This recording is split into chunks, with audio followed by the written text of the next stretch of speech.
What's going on, guys? Welcome back to the Chasing Clarity Health and Fitness Podcast.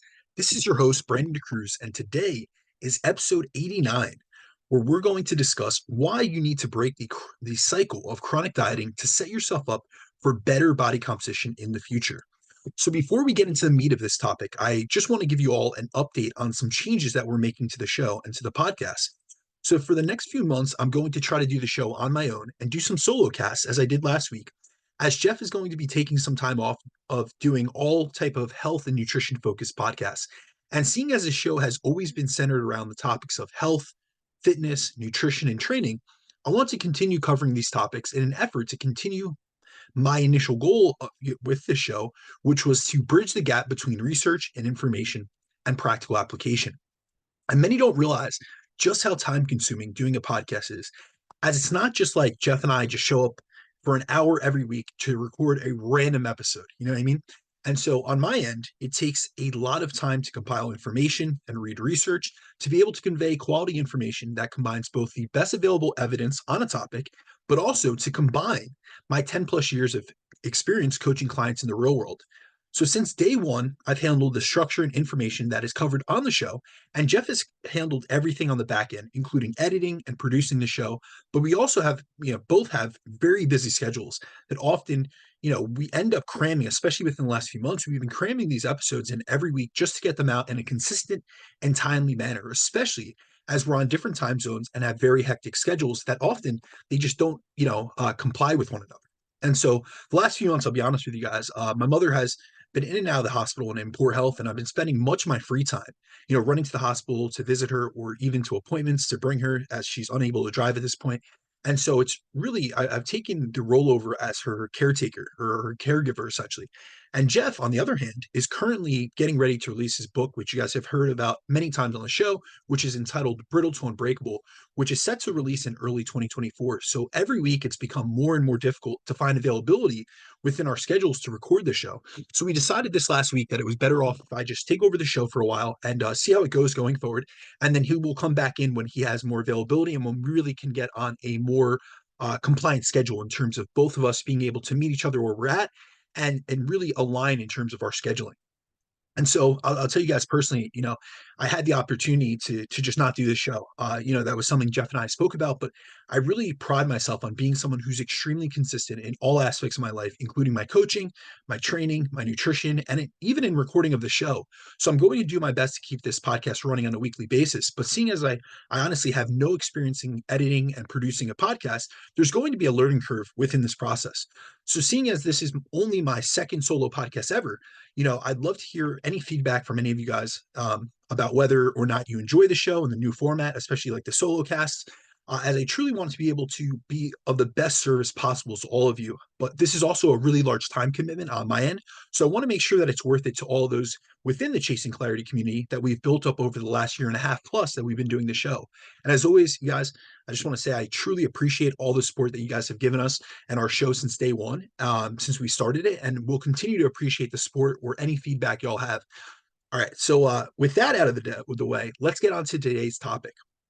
So, on last week's episode of the show, I covered the downsides of chronic underfueling and engaging in frequent dieting cycles and went over topics such as the prevalence of chronic dieting and underfueling, the negative effects of chronic underfueling, the difference, and I extrapolated out between, appropriate fueling for the work required or for the training that you're doing and for your lifestyle, and then what many people do, which is underfuel themselves. And then I also covered how underfueling impacts our metabolism, our thyroid hormone production, our body composition outcomes, our ability to gain and maintain muscle mass, our training performance, and then our sex hormone production, endocrine, and reproductive function.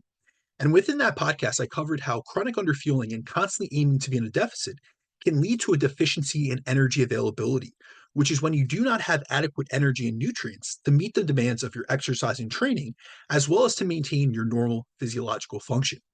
And when you stay in a state of low energy availability for a prolonged period of time, as would be the case for someone who chronically diets, you can enter a state of relative energy deficiency, where metabolic and reproductive function are downregulated and turned down to conserve calories and maintain energy balance. And this not only makes you less responsive to dieting and makes fat loss more difficult, but it can also have many long term health consequences and decrements. And so on today's podcast, I'm going to cover some of the questions I received regarding the habits and behaviors that lead individuals to being in a chronically underfueled state and to be more likely to experience the symptoms of energy deficiency and thus be less responsive to a deficit. So, we're going to go over various topics within this, but I'm going to start off with what is the purpose of nutrition when it comes to our body composition improvement. So, before we get into the factors that lead to energy deficiency, I think it's really important to acknowledge the role that nutrition plays in the body composition improvement process. So, I'll tell you guys personally, as a nutritionist, my goal is to provide clients with a nutritional framework that provides sufficient macronutrient and micronutrient intakes to reach their body composition goals, to help them train in a progressive and productive manner, to recover adequately from that training so that they can actually adapt, and also to support an active and fruitful lifestyle. And this will differ from client to client and will depend on various things, such as their individual goals, their current body composition, their sex, their training load, their activity levels, and the goal specific phase that they're in. However, I think it's really important to realize that we need to consider the health of the individual and maintain it or improve it through our nutritional strategies and approaches.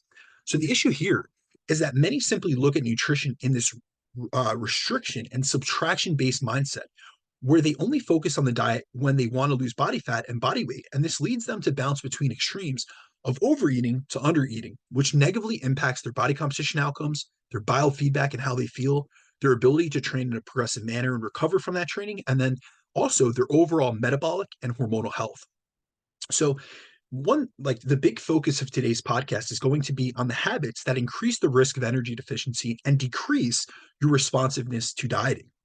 And so, when we really think about it from a broad based perspective, the main underlying cause of energy deficiency is low energy availability, which results from chronically underfueling yourself. Now, if we look at this from like a top-down perspective, low energy availability usually results from having an insufficient energy intake as compared to your total training load that you're doing, which results in low energy availability, and a lack of energy for physiological processes, which is the situation many in the general population find themselves in who are constantly jumping onto a new diet. And so this is this chronic yo-yo dieting scenario that we often encounter.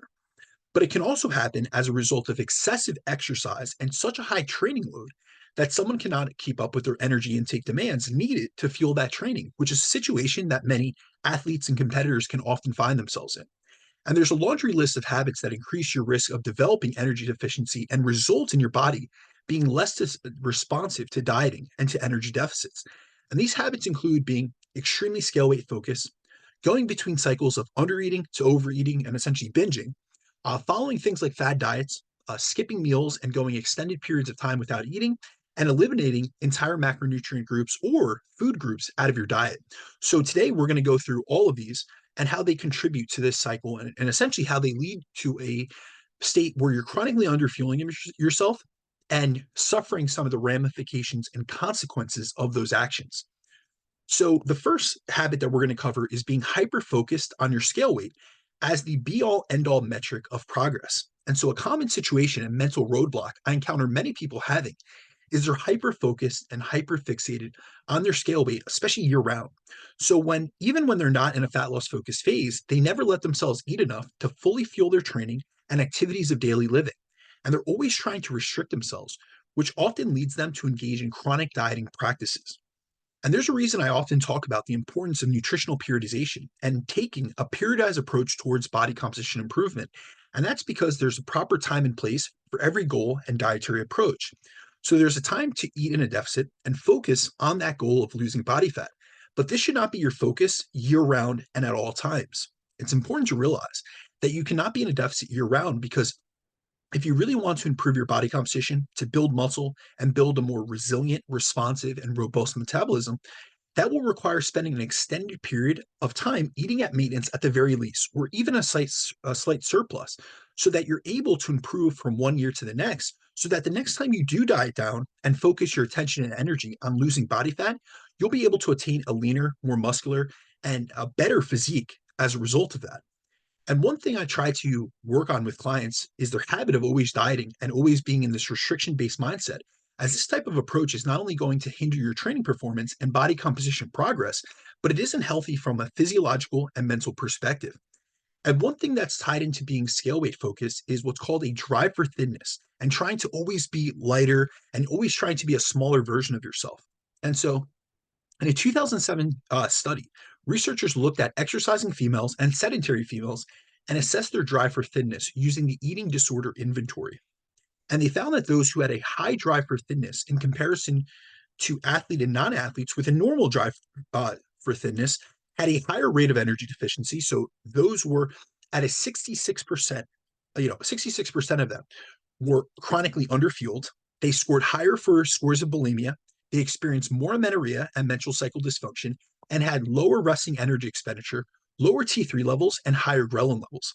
And this is why it's important to shift your mindset whenever you're not in a fat loss phase and to focus on your performance, your strength increases, and what your body can do rather than just what it weighs. The second habit is going between cycles of undereating to overeating. So, one habit that many partake in that leads them to being chronically underfueled and not reaching their physique goals is being what I refer to as a weekday dieter, meaning that they over restrict their calories all week long and underfuel themselves during the week, but then they overeat and overindulge every weekend, which leads them to not seeing any visible or tangible physique progress. And this situation leads you to being in a state of low energy availability Monday through Friday, which is the vast majority of the week, but then you're in a state of excess on weekends.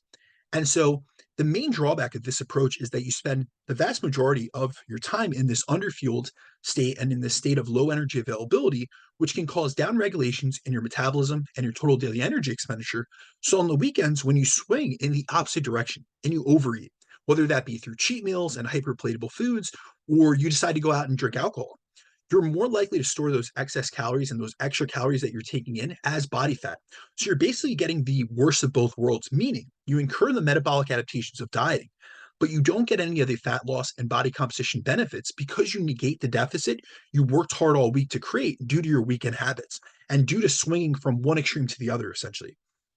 And this is a pattern I've seen many partake in over the years.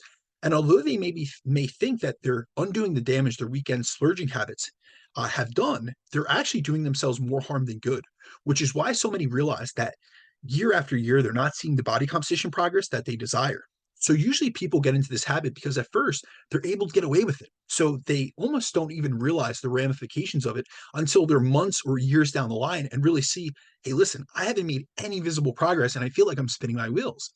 And so many will have a weekend of excess where they eat and they drink a bit too much and they gain weight as a result.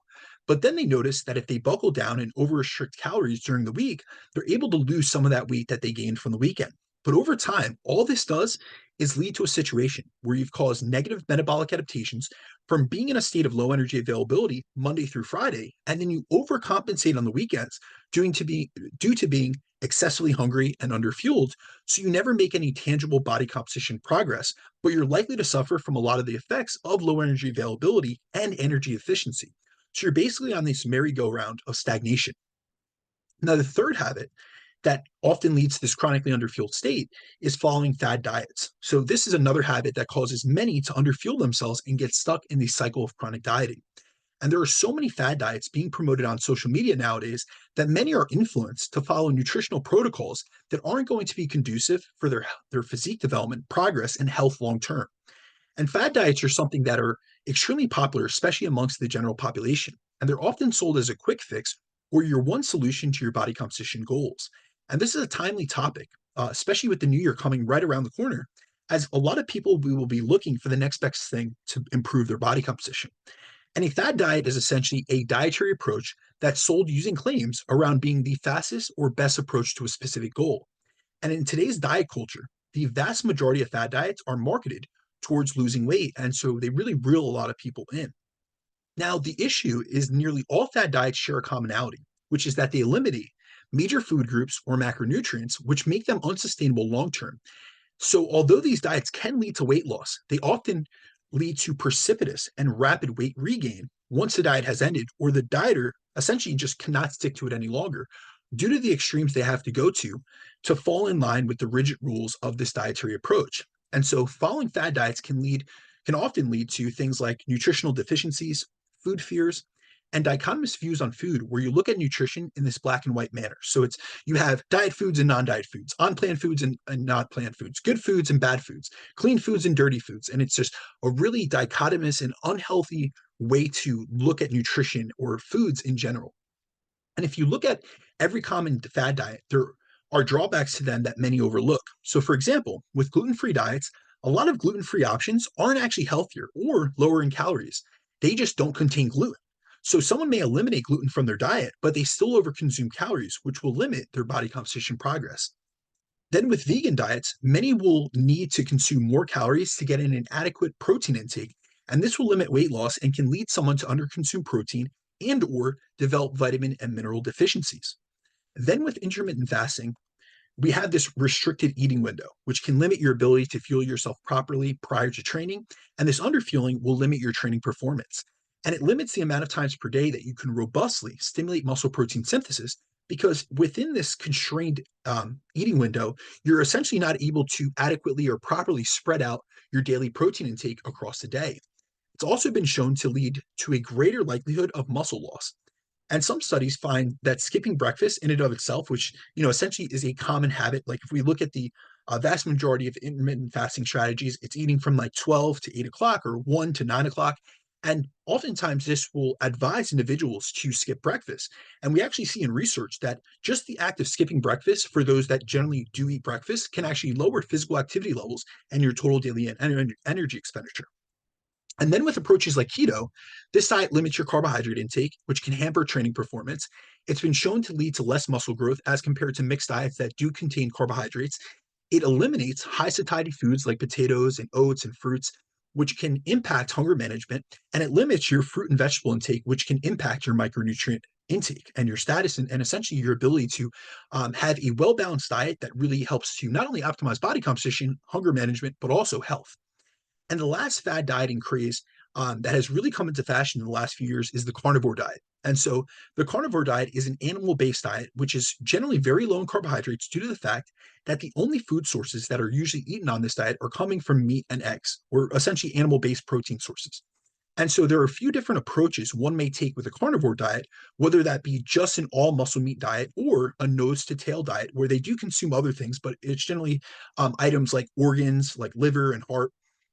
But besides meat and animal products, this diet usually advocates for the exclusion and the elimination of all other food sources, including vegetables, fruits, and whole grains, which we know independently have a multitude of benefits from consuming on a regular basis.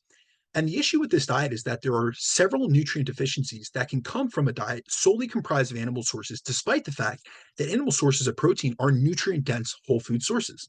And so I've had, some clients come to me in the past who are on a carnivore diet, and I found that these individuals following this approach are generally deficient in multiple micronutrients. So that can include things like vitamin C, calcium, electrolytes, especially your magnesium and your potassium. And now the electrolyte issue is something that most who take on a low carbohydrate diet approach will encounter, as the diet itself doesn't provide sufficient electrolytes through their food sources. But this electrolyte deficiency is also compounded by the fact that they're not eating an adequate amount of carbohydrates. So they can't actually hold on to the electrolytes they consume or supplement. And this is why many who transition into a low carb or ketogenic diet or a carnivore diet approach often experience what's referred to as keto flu. Because when insulin levels are very low and they precipitously drop down when you exclude carbohydrates out of your diet, it causes the kidneys to excrete more electrolytes, which can impact your performance, your recovery, and your general health. And then also, insulin and sex hormone binding globulin also have an inverse relationship. So when insulin levels are really low, it can cause sex hormone binding globulin to increase, which can lower free testosterone levels. And there are other additional drawbacks to the structure of a carnivore diet. So for one, it generally leads to a high intake of saturated fats, which can increase LDL levels, which is independently linked to an increased risk of cardiovascular disease. And in a study where they put subjects into a surplus using either saturated fat or polyunsaturated fat, they actually found that overfeeding on saturated fats led to more fat gain in total, greater increases in visceral fat, which is closely linked to both insulin resistance and metabolic syndrome. It led to more liver fat deposition as compared to overfeeding on polyunsaturated fats.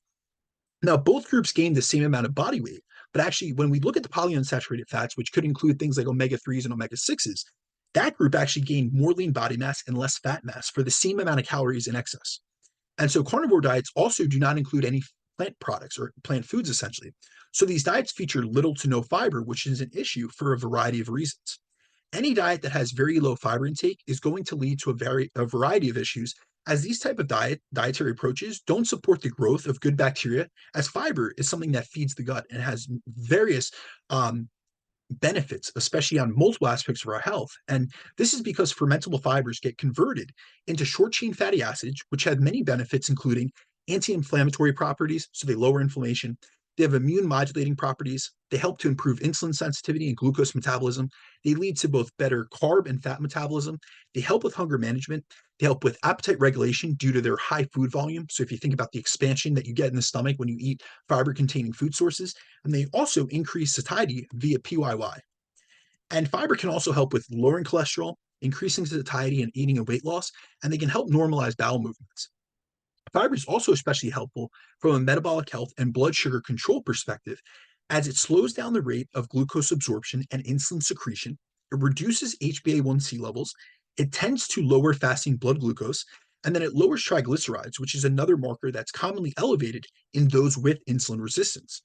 So fiber is definitely something that you want to include in a well-balanced diet, regardless of the dietary approach that you decide to take or that you prefer.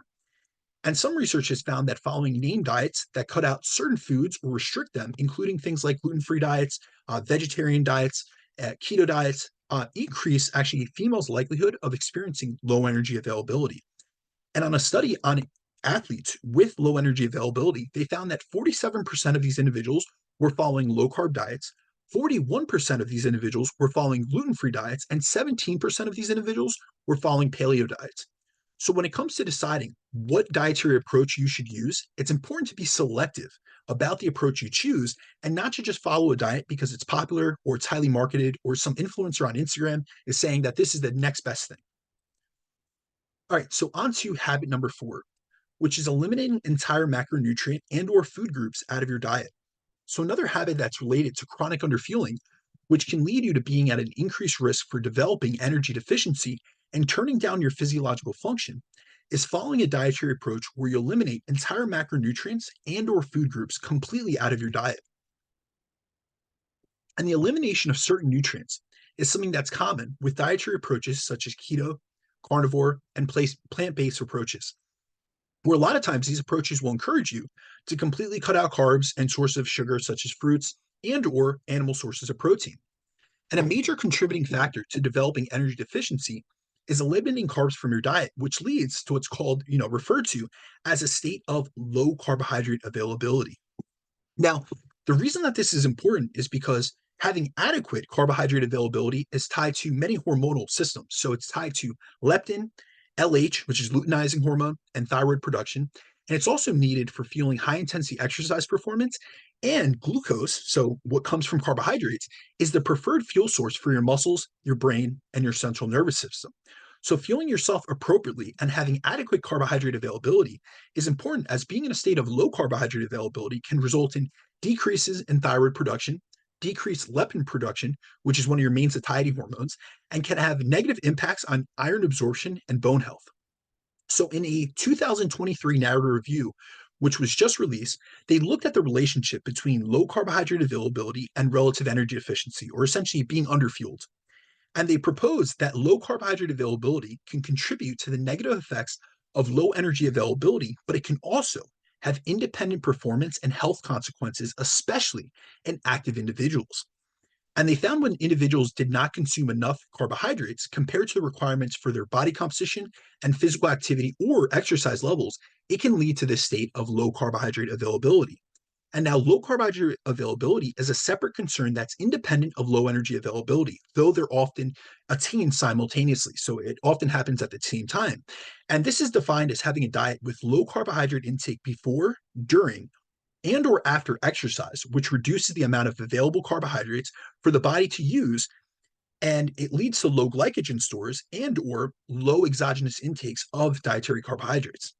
And most studies looking at low energy availability in athletes are also accompanied by those individuals being in a state of low carbohydrate availability. And several studies demonstrate that low carbohydrate availability is especially common in females who are also at an increased risk of low energy availability. And recently, several research investigations have elucidated carbohydrates' energy independent or magnifying role in REDS related health outcomes. There have been several investigations in male athletes comparing the effects of high energy and high carbohydrate diets to high energy diets that are high in fat but low in carbohydrates, and then also compared them to low calorie diets with low to moderate carbohydrate intakes, and have looked at things like the impacts and the effects on bone health, immunity, and iron biomarkers. And these studies have reported increases in bone resorption biomarkers with an impairment in biomarkers of bone formation, as well as increased post workout concentrations of inflammatory markers like IL-6 and hepcidin. And these findings suggest deleterious effects on bone, immunity, and iron biomarkers as a result of being in a state of low carbohydrate availability, sometimes in the absence of these individuals being in low energy availability. So you can have adequate energy intake. You can be eating at maintenance calorie intake, but because that is being done through a high fat, low carbohydrate diet, and you're essentially in a state of low carbohydrate availability, it can actually downregulate um, different various processes, including your ability to maintain proper bone health, in your ability to maintain proper immune function, and then also your iron status or iron absorption. And so more recently, a 3-day intervention in females showed a 264% increase in hepcidin, which is a marker of iron bioavailability, essentially. So if hepcidin is high, it's blocking your ability to absorb iron. And that was shown in a low calorie, low carbohydrate diet, compared with only a 69% increase in hepcidin with a calorie matched low calorie but high carbohydrate diet. So we see that eliminating carbs can impact not only your training performance, which is something we've covered in other episodes of the show, but also health. And this is especially impactful for women who are already at a higher disposition for iron deficiency due to their monthly menstrual cycle, and then also bone health issues due to menopause. And so another effect of being in low carbohydrate availability is that it can exacerbate and exaggerate essentially the downregulation of our thyroid hormone production, both in an energy deficit, but also at energy balance when we're eating at maintenance calories, which is something many don't realize. And so often we've spoken about in the past how dieting and being in a deficit can impact your thyroid production essentially. So we know that during a fat loss phase, when we're in a calorie deficit, we can see a downregulation in thyroid hormone production and the conversion of T4 to metabolically active T3 for a variety of reasons, including the energy deficit itself, a lack of micronutrients in the diet. If someone isn't following like a very well structured and whole foods based diet, so if you have low dietary intakes of things like selenium, iodine, and zinc, these are going to be necessary for proper thyroid hormone production and synthesis. And another reason for that is due to a lack of carbohydrates in the diet. But we also have research that shows that even if a person isn't in an energy deficit, thyroid production and specifically T3 levels, which is the metabolically active form of thyroid hormone, can be downregulated when someone is following a ketogenic diet due to consuming chronically low levels of carbohydrates. And there was a study by Finney where they had participants follow a baseline diet that included carbohydrates. And then what they did was they transitioned them into a ketogenic diet where they had them eat at maintenance calorie intake and monitor them to make sure that they didn't lose weight to ensure their results weren't impacted by being in an energy deficit. And throughout this study, they also supplemented them with vitamins and minerals so they weren't suffering from any micronutrient deficiencies. And they found that during each week on the ketogenic diet, the participants' T3 levels dropped more and more. And by the end, T3 had dropped by or decreased by close to 50% in just 4 weeks, even though they weren't in a deficit and didn't lose any weight. So this wasn't due to being in a deficit in a state of low energy availability, but more so due to the lack of carbs and having been put into a state of low carbohydrate availability. So this reinforces the fact that it's not just low energy availability that's downregulating your hormonal levels, but it also could be just the lack of carbohydrates in the diet that aren't sufficiently fueling yourself for exercise and activities of daily living. Habit 5 is skipping meals and going extended periods of time without eating, which can result in within day energy deficiency. So, another habit that leads many to being in an underfueled state is skipping meals and going extended periods of time throughout the day without eating, which can lead to what's referred to as within day energy deficiency. And so, within day energy deficiency refers to the fact that you can be eating enough over a 24-hour period if we were to look at it from a full day perspective. But if you're going long periods of time throughout the day in a fasted state, when you're awake and you're not eating, you can develop a lot of the metabolic and endocrine effects of being in low energy availability as you're spending a large portion of the day in an energy deficient state. And this is something that's extremely common in the general population and general public due to the rising popularity of approaches like intermittent fasting and breakfast skipping and things of that sort. and is a topic I'm going to dive into in depth in next week's podcast. So, the last topic I'll cover on today's episode is why you should be periodizing your nutrition and your physique goals. And so, any goal you're trying to elicit from the body and you're really trying to attain, whether it be muscle gain, it be body recomposition, fat loss, or strength increases, is essentially an imposed stress on the body and should be managed and treated as such. And this is why we need to periodize our nutrition just like we would our training and just like we do with our training. And so this is why I believe in and utilize periodized phases with my clients in a structured manner where I line up phases to potentiate one another, such as starting with a primer phase and then going into a fat loss phase once someone is primed and ready to actually handle an energy deficit. And then after that fat loss phase ends, I'll transition them into whether it be a recovery or reverse diet phase. And then after we have recovered from the diet itself and reversed and mitigated all the metabolic adaptations that have been sustained during the energy deficit itself, we can go into a maintenance phase or lean building phase or whatever their goal specific phase would encompass or really be focused towards.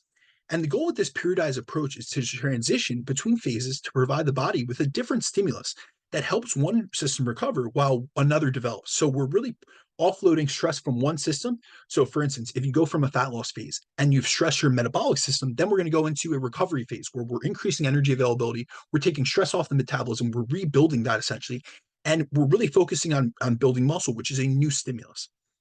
And this is how we can ensure that our body stays responsive to the adaptations we're trying to impose upon them, especially when we're going back into a phase later on in the year, which we hit previously. So this would be the reason that we would want to utilize different phases. We wouldn't want to go from a fat loss phase right to another fat loss phase because it wouldn't be conducive. You'd most likely be less responsive to that subsequent or that second fat loss phase because you still have negative adaptations that you sustained from the previous one. And something I find quite common is that many feel that they always need to be pushing forward and doing more. And so these individuals also tend to believe the only way to bust through a plateau is to push even harder and to do things for longer periods of time. And this applies to everything in fitness related, from training to dieting to cardio. And now don't get me wrong, putting in a greater amount of consistency, effort, and focus can be an extremely effective method if the reason you're not seeing the progress you want and desire is because you're not nailing enough variables within your program that are needed for your body to positively adapt and change. However, if you're someone who is doing everything you can, yet still seeing minimal progress because you've been doing things for so long, so you're 16, 20, 24, 30 weeks into a diet, and you just continue to try to push through this energy deficit, it may be time to pull things back and try another approach in order to potentiate the next phase where you can then push forward again and see actual visible progress. And for those who have been through chronic fat loss phases and have been on this chronic dieting hamster wheel, essentially, this could be really effectively done by transitioning to a reverse diet or to a recovery phase, or even better, to a maintenance phase. And maintenance phases are a great way to address hunger issues, maintain fat loss while improving energy levels, which can then transfer over to better training performance and improve recovery capacity, as well as allow you to recover from a metabolic perspective and build lean mass in the process. Then if we go to the other end of the spectrum and we look at building phases, once you've pushed the building phase for an extended period of time, it may be time to take a step back and transition to another phase, like going into a mini cut or a cleanup phase. And so a mini cut or a cleanup phase allows you to increase insulin sensitivity, improve your nutrient partitioning, regain the appetite that you may have lost from being in a surplus for an extended period of time, all while dropping body fat so that you have more runway and room to grow during your next building phase. And the goal with utilizing different goal-specific phases of nutrition is to reset and resensitize your body to stimuli that are no longer yielding the same results and progress that they once did. And this is why taking a periodized approach to your nutrition training, where you transition in and out of different phases, can put you in a better position to be able to make progress again, rather than just continuing to chase the same goal while using the same approach, which often leads to a long period of being plateaued. Which is why if you're someone who has been on this constant hamster wheel of dieting, I encourage you to take a step back and be willing to eat more and to go into a phase where you upregulate your metabolism, you focus on building lean mass, you improve your biofeedback, and all these are being done so that your body is more responsive and can lose fat more effectively in the future. And so if you are someone that is looking to go into a fat loss phase in the coming new year, but you just ended a diet, a couple weeks ago, or you dieted up until the point of the holidays, and then you kind of fell off just due to how hectic and how busy holiday the holiday season is, so that you gain weight during this period of time, jumping back into a diet is not a solution for that. Maybe going back to maintenance and cleaning back up your habits and really reinstituting a lot of the positive habits and behaviors that led you to success previously would be the most advantageous approach. And instead of just jumping from diet to diet, think about taking a more strategic, intelligent, and periodized approach. And so, as always, guys, I appreciate you checking out the show. You guys can always find me on Instagram, which is at @BrandonDeCruz_. For any coaching inquiries or consultations, please feel free to reach out to me at my email, which is bdecruzfitness@gmail.com. And also, please remember to follow the show both on Spotify and iTunes. Leave us a review, preferably 5 stars, and then share the episode on your stories so that we can continue to reach more listeners and to have a positive ripple effect on this industry. As since day one, I've said this since the initial episode, and we're already on episode 89. So this is 88 episodes ago, more than a year and a half ago. My goal since day one has been to bridge the gap between research and information and really show people how to practically apply these things so that you can look better, you can feel better, and you can function better. And I really believe that a massive way to do that is to empower others through education. So as always, guys, I appreciate you listening, and I hope you guys have a great week and a happy holiday, because this upcoming week is Christmas. So I hope for everyone that celebrates whatever holiday it may be, happy Christmas or Merry Christmas, or whatever holiday is your your choice or your preference. And I hope you guys have an incredible holiday season. Peace.